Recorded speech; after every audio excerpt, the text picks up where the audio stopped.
Hello అరే మామ, mutton దావత్ అని నిన్న ఒక రెస్టారెంట్కి వెళ్ళి తిన్నా. ఎట్లుందంటే ఇక చెప్పలేను, ఇక మాటలో చెప్పలేను. అట్లుంది, కిరాకుంది. అది ఇస్తారు, అవి అంతా కథ మనం పెళ్ళిలో తిన్నట్టే ఉంది. నిజంగా పెళ్ళి టేస్టే వచ్చింది నాకు.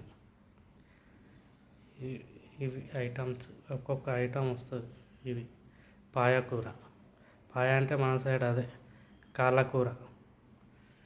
ఏమన్నా ఉందా? నాకైతే పెళ్ళిలో మనం భోజనాలు వడ్డించిన వాళ్ళు లాస్ట్లో తింటారు చూసినావా, అరే తలకాయ కాళ్ళ కూర ఉంది అని. అట్లుండే. బోటి ఫ్రై కూడా సూపర్ ఉంది. బోటి ఫ్రై, మటన్ కర్రీ, మటను మామూలు ఉడకలేదు. ఒక్కళ్ళకైతే సరిపోతుంది. మటను ఇట్లా అంటేనే ఊడిపోవడం, అది పీసెస్ మస్తు ఉడికింది. మటను ఇక మన పెళ్ళిళ్ళలో తింటాం. ఫస్ట్ రౌండ్లో తిన్నోడు ఉంటాడు చూసినావా, అరే అమ్మ ఏమన్నా అయింది రారా అని. ఫస్ట్ రౌండ్లో తిన్నోడు అంతే. మన సైడు పెళ్ళిళ్ళలో తిన్నట్టే ఉంది నాకైతే ఆ భోజనము. అవి ఇస్తారు, అది అదంతా. ఇది తలకాయ కూర.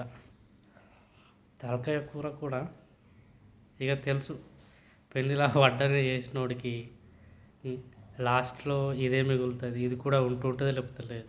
వడ్డన చేసినోనికి కూడా, ఎందుకంటే ఆయనకి మటన్ అయిపోతుంది. అరే కాలు తలకాయలు ఉండే కదరా, అవి తినిపిర్రా ఈ వడ్డన చేసినోనికి అని అంటుండే. అది మామూలుగా లేదు కూరనైతే. నాకైతే బాగా బాగా నచ్చింది, కిరాక్ అనిపించింది కూరనైతే. లాస్ట్లో సల్లముంత, అదే రైతా, ఆ ముంత చూస్తేనే భలే అనిపించింది. ముద్దుగా చిన్న చిన్నగా మంచిగా ఉంది. సల్లముంత అని నేను అంటున్నా దాన్ని.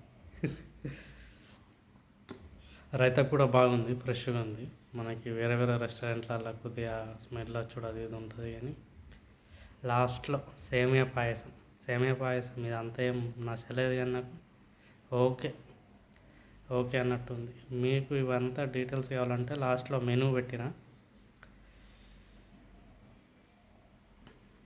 పట్నం హైవే భలే ఉంది. సంగారెడ్డి రూట్లో మస్తు ఉంది. టేస్ట్ పిచ్చెక్కిచ్చింది.